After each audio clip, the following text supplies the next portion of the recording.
Va ora in onda Alta Tiratura con Alessandro Gnocchi.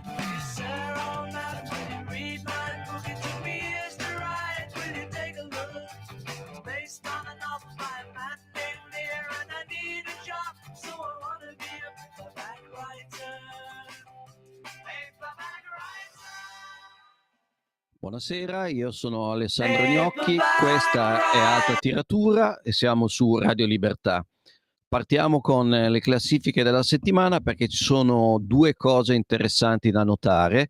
La prima posizione che è di Milena Palmenteri, che è un esordiente, si piazza appunto al primo posto con un romanzo che si intitola Come l'arancio amaro. Vende, aspettiamo, ecco qua, ecco il dato, vende 12.244 copie. Allora, questo è un tipico esempio di buon prodotto editoriale. Molti di voi avranno letto probabilmente la saga scritta da Stefania Auci, che è stato uno dei più grossi successi, che era una saga ambientata in Sicilia, e questo libro è una saga ambientata in Sicilia. Come in questo libro, le protagoniste sono delle donne principalmente e come i tomi della Stefania Auci, anche questo si propone probabilmente di avere uno o più seguiti. La cosa interessante appunto è che se noi li guardiamo dall'esterno sono appunto molto simili, sono chiaramente rivolti a un pubblico femminile prevalentemente, non c'è niente di male, è semplicemente che il profilo del lettore è in realtà un profilo di una lettrice, perché sono le donne che leggono di più. La Sicilia è ritenuta forse una terra esotica, in effetti può esserlo, e quindi le arance, il sole, il mare, l'Etna e così via. Naturalmente, se cercate l'originalità, qui dovete girare alla larga. Ma quello che ci importa notare è un'altra cosa. Allora, sapete che all'inizio di luglio è stato assegnato il premio Strega. Il premio Strega normalmente è un volano per le vendite, cioè si portano dei libri che si spera possano sfondare in classifica, e per molti anni in effetti è stato così. Il dato di quest'anno, per carità, è passato una sola settimana e diciamo i conti li faremo alla fine, però di solito diciamo la prima settimana è quella in cui si fa il botto in libreria, il libro che vince. Il botto invece non c'è. Donatella Di Pietrantonio, che è la vincitrice con L'età fragile, rimane pressappoco dove era in classifica nelle settimane precedenti con 9.564 copie. Cresce, ma non cresce tantissimo, e soprattutto non c'è traccia degli altri libri che hanno appunto gareggiato nella finale del premio Strega, e questo può essere un'indicazione interessante per gli editori, perché cosa succede? Un tempo succedeva che allo Strega si portava il libro di uno sconosciuto, tipico esempio Paolo Giordano. Paolo Giordano vinse e questa vittoria gli fruttò 120.000 copie, se non ricordo male, sono tantissime. Poi è un po' cambiata la fisionomia dell'autore che si porta i premi, non l'autore sconosciuto che può fare il botto, ma l'autore che non ha venduto quanto ci si aspettava nel corso dell'anno. Quindi un autore già noto, che magari è già stato in classifica con quello stesso libro, ma un autore dal quale diciamo ci si aspettava di più in termini di vendita. Non so, Scurati per esempio era già noto, Sandro Veronesi, anche entrambi i libri, M di Scurati e anche quello di Veronesi, era il Colibrì, erano già stati in classifica. È il tentativo, diciamo, di svuotare i magazzini di libri che sono andati bene, di autori noti, ma che non hanno performato come si pensava. Però pare che il giochino appunto non funzioni più, cioè qui abbiamo la Donatella Di Pietrantonio che continua a vendere come vendeva prima, e gli altri che continuano a non vendere come non vendevano prima. Quindi forse il meccanismo si è un po' inceppato. Adesso passiamo ad altro, cambiamo radicalmente discorso e veniamo a uno spettacolo teatrale che ci dà la possibilità di riscoprire un grandissimo classico, che è La montagna incantata di Thomas Mann. In questi giorni vi invito a andare a cercare sui siti tutte le date. A Bologna viene recitata da una compagnia bolognese La montagna incantata in un posto molto particolare che è l'Ortopedico Rizzoli, che è un ospedale a tutti gli effetti, che però ha un'ala monumentale, che era un antico convento di San Michele in Bosco, che si presta benissimo con i suoi spazi enormi e tutti diversi uno dall'altro, il cortile rettangolare, loggiato ottagonale, c'è questa finestra che ha un effetto ottico stranissimo, per cui la Torre degli Asinelli si vede gigantesca da lontano, ma rimpicciolisce mano a mano che ci si avvicina alla finestra. C'è la sala dell'anatomia, insomma è un posto affascinante ed è il posto giusto, visto che qui si curava la tisi ossea un tempo, è il posto giusto dove ambientare La montagna incantata. La compagnia si chiama Archivio Z, diciamo che i due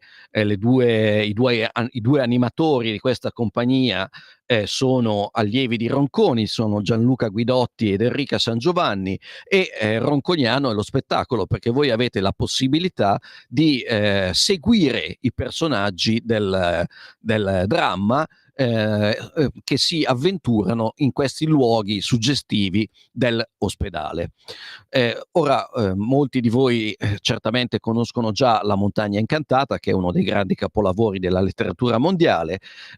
Posso, diciamo, riassumere, ovviamente tagliando con l'accetta, è una storia ambientata in un sanatorio di Davos, quindi in montagna, appunto la montagna incantata, e racconta la vita nel sanatorio di Hans Castorp, che è un malato di tubercolosi, è un ingegnere, è un piccolo borghese.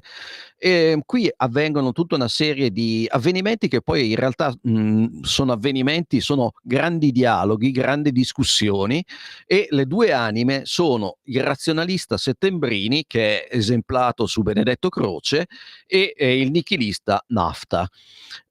Poi c'è anche una storia d'amore, perché Castorp si innamora di Madame Chauchat.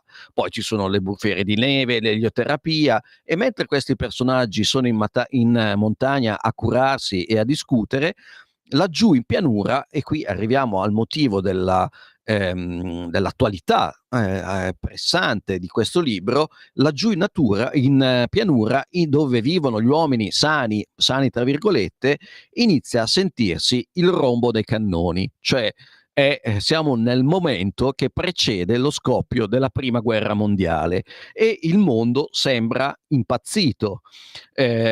Ovviamente è inutile spiegare che noi stiamo vivendo un momento che può ricordare, e infatti qualche storico l'ha proprio paragonato, può ricordare il momento anteriore alla prima guerra mondiale. Abbiamo una guerra che continua a martoriare la sponda meridionale del Mediterraneo, e abbiamo anche una guerra nel cuore dell'Europa, dove ambizioni imperiali hanno fatto scoppiare un conflitto di cui non si intravede ancora la fine.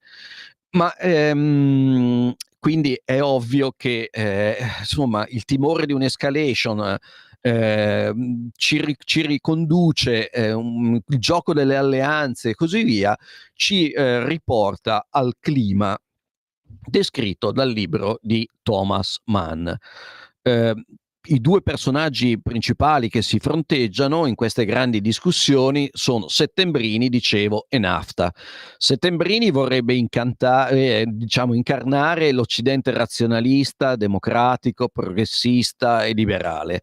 Nafta invece è un gesuita, diciamo mescola la trascendenza dell'Oriente e il nichilismo occidentale, con il risultato di mettersi al servizio poi alla fine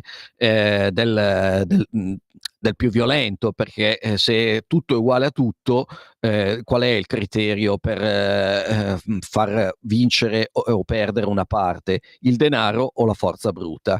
E alla fine NAFTA sembra, anzi sposa decisamente la tesi del più violento al potere. La storia va avanti fino al momento in cui Castorp, dopo aver assistito a queste gigantesche discussioni, deve fare i conti con la guerra vera e propria, quindi scende in pianura. Thomas Mann ce lo mostra sul campo di battaglia, ma non si sa quale sarà la sua sorte.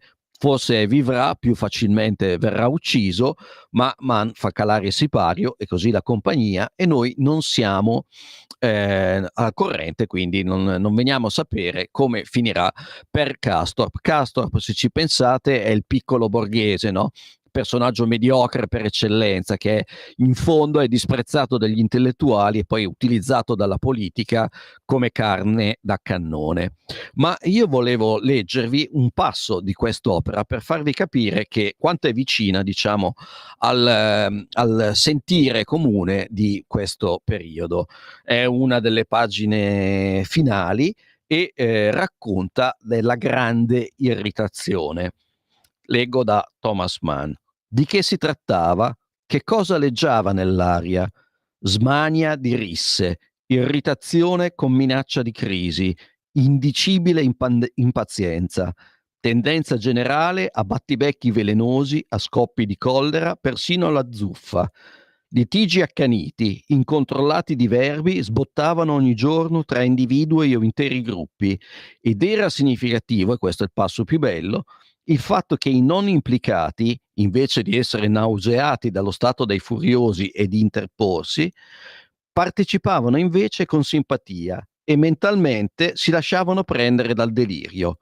Impallidivano e tremavano, i loro occhi mandavano lampi aggressivi, le labbra si torcevano con furore. Invidiavano agli scatenati il diritto, l'appiglio di gridare. Una trascinante voglia di imitarli torturava il corpo e l'anima, e chi non aveva la forza di rifugiarsi nella solitudine era irrimediabilmente tratto nel vortice. Ecco, voglia di menare le mani, ma anche a me, anche a voi non sembra che effettivamente in Europa ci sia un po' troppa in Europa e non solo in Europa naturalmente, ci sia un po' troppa voglia di menare le mani? E adesso vi leggo un ultimo passo che è il finale, terribile, ve l'ho già anticipato, ma insomma non è un giallo, ed è un libro talmente noto che molti di voi già lo conosceranno, ed è l'addio a Castorp.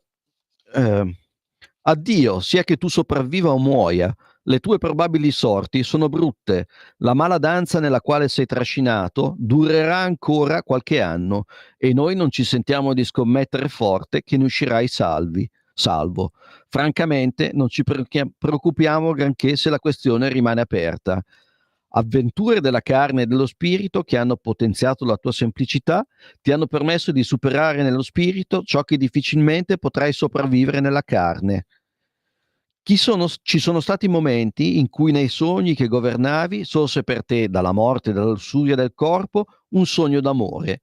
Chissà, e questo è il finale, se anche da questa mondiale sagra della morte, anche dalla febbre maligna che incendia tutto intorno il cielo piovoso di questa sera, sorgerà un giorno l'amore. Chi lo sa? Adesso sentiamo una canzone che parla di guerra, che è White Rabbit dei Jefferson Airplane.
Bene, siamo alla seconda parte di Alta Tiratura. Adesso bando a chi vuol mettere al bando il conflitto di interessi. Qui entriamo in pieno conflitto di interessi perché parliamo di un libro di Indro Montanelli con Luigi Mascheroni, si intitola Come un vascello pirata ed è il libro con il quale la Rizzoli e anche il giornale celebrano i 50 anni del giornale stesso nelle parole del suo fondatore. Sono raccolti gli articoli ma anche i controcorrente più belli appunto, del periodo in cui Montanelli è stato direttore però mi permetto di notare che forse tutto sommato la parte più interessante è la bellissima introduzione di Luigi Mascheroni, che del giornale è una firma, è il mio vicino di scrivania da 15 anni e pochi come lui sanno scrivere e si vede benissimo in questa introduzione che è dettagliata, piena di notizie, ma soprattutto molto divertente e ve la consiglio senz'altro. E adesso parliamo proprio con Luigi Mascheroni. Buongiorno, grazie. Ciao. Ascolta, ciao.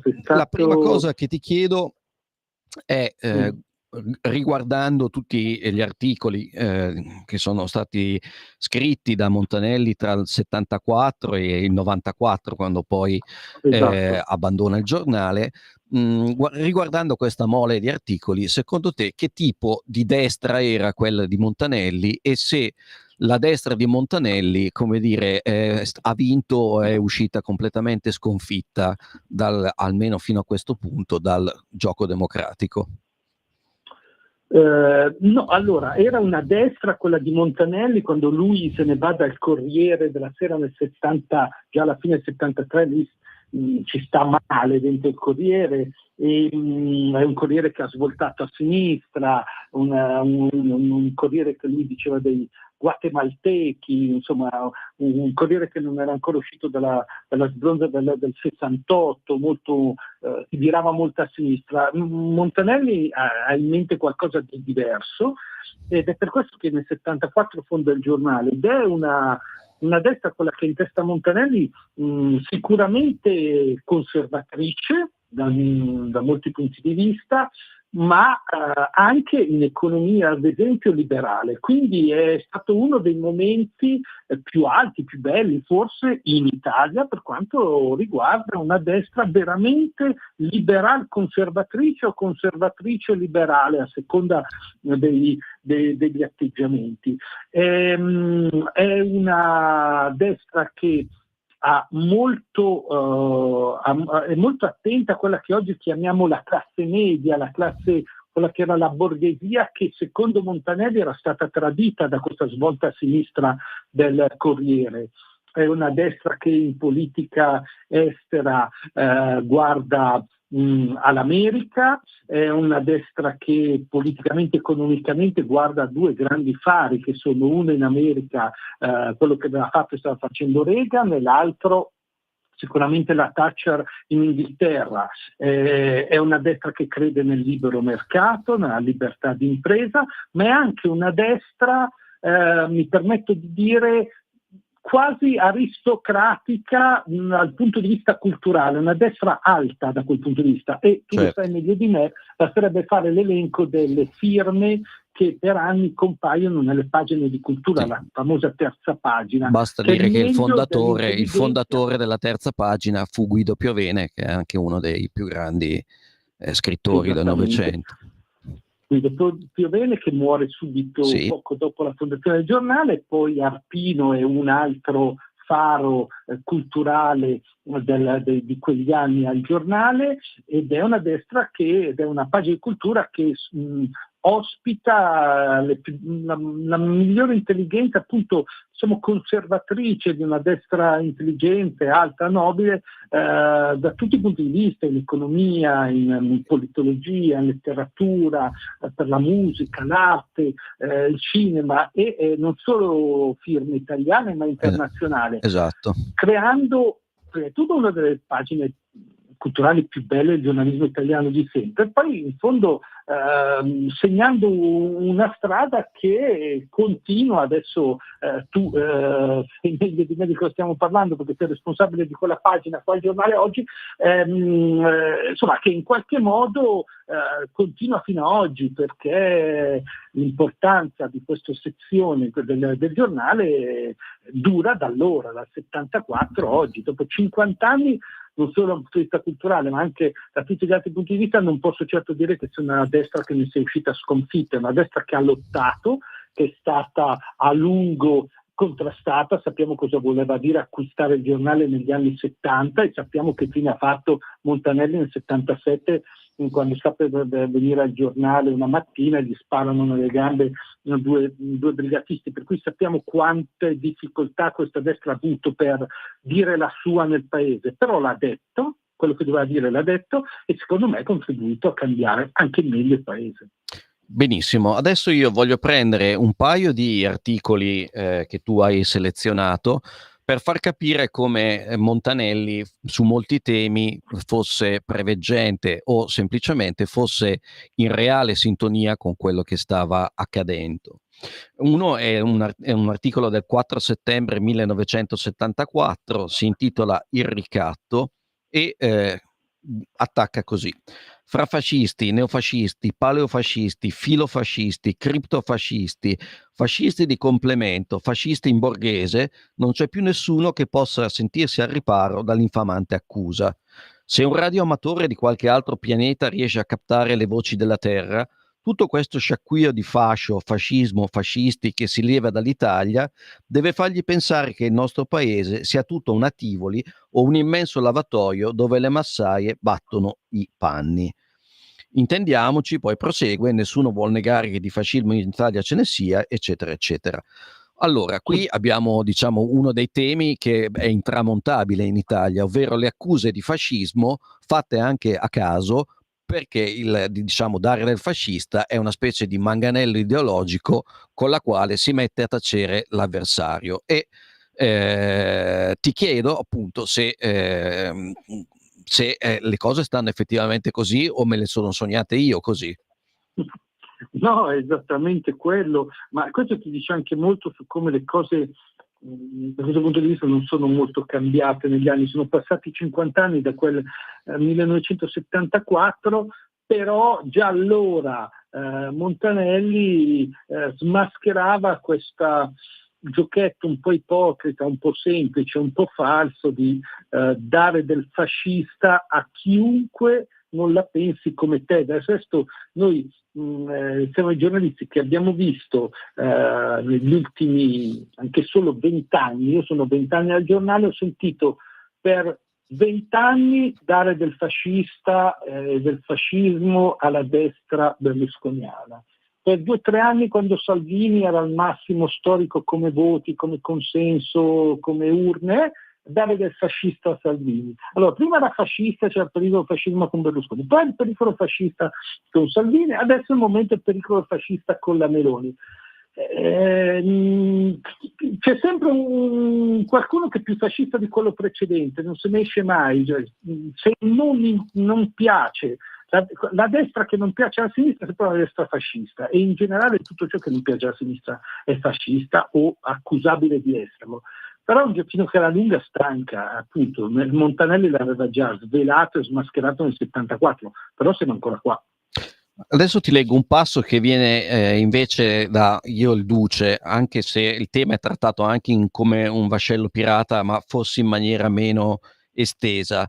E qui abbiamo la previsione non solo della cultura della cancellazione, che all'epoca neppure esisteva come espressione, ma abbiamo addirittura la consapevolezza che una delle vittime di questa cultura della cancellazione sarà Indro Montanelli, cosa che poi è puntualmente avvenuta Certo. quando la gente è andata a imbrattare la statua che c'è nel giardino di Porta Venezia a Milano. Leggo il passo, poi ti chiedo un commento. Nessuna persona di buon senso può negare che egli, si riferisce a Mussolini, sia stato un protagonista della storia d'Italia, di cui ha riempito con la sua personalità un intero ventennio, e che quindi la sua morte segni una data come la segnano le morti di Stalin, di Hitler, di Napoleone e di Robespierre. Tutti uomini che non si possono certamente chiamare benefici e che di catastrofi, di sangue e di stermini ne hanno sulla coscienza molto più di Mussolini. E qui adesso c'è il passo che ci interessa.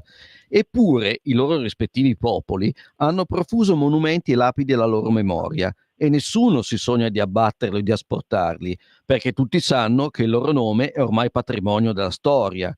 Che poi questa storia sia bella o brutta è un altro discorso. Io direi che è quasi sempre brutta, perché quasi sempre è fatta di violenza e di sangue, ma va accettata perché grazie ad essa che ogni popolo è, buono o cattivo, biondo o bruno, quello che è.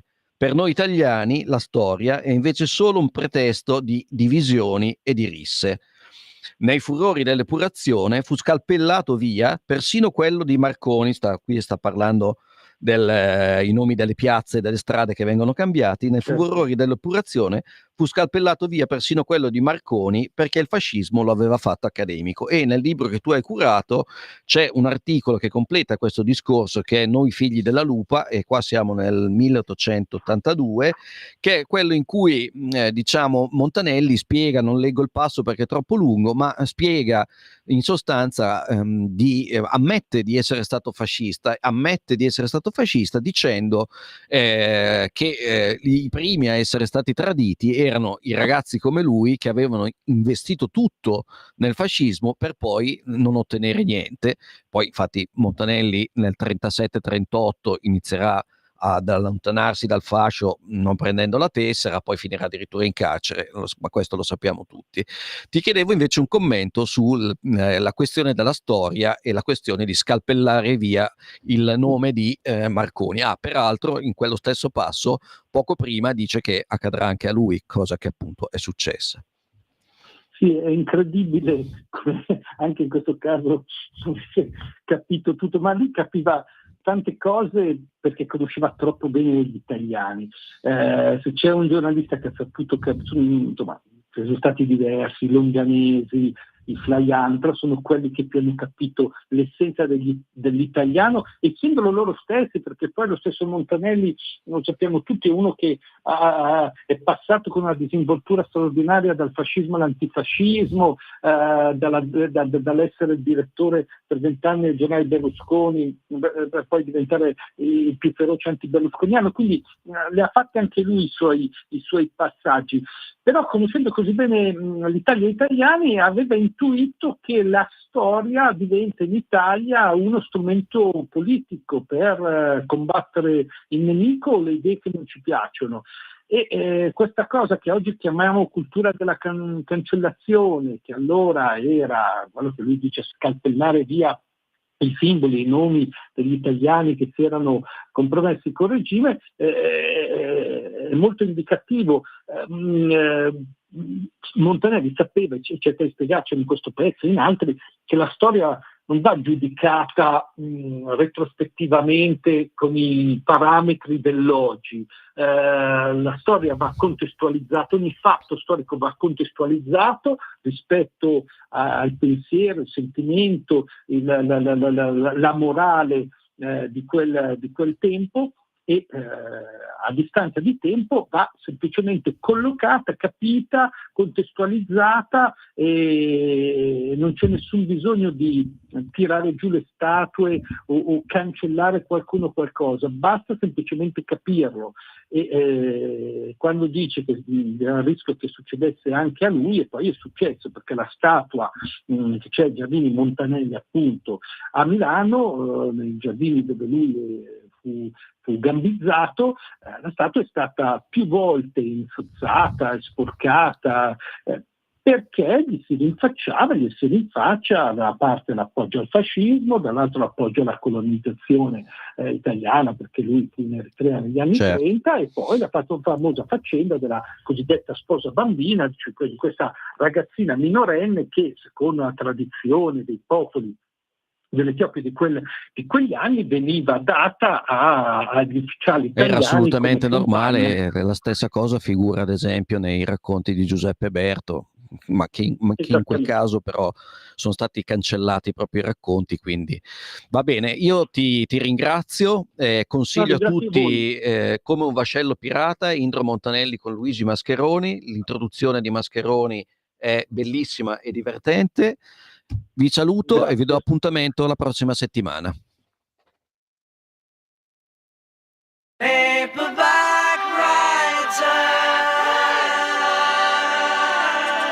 Avete ascoltato Alta Tiratura.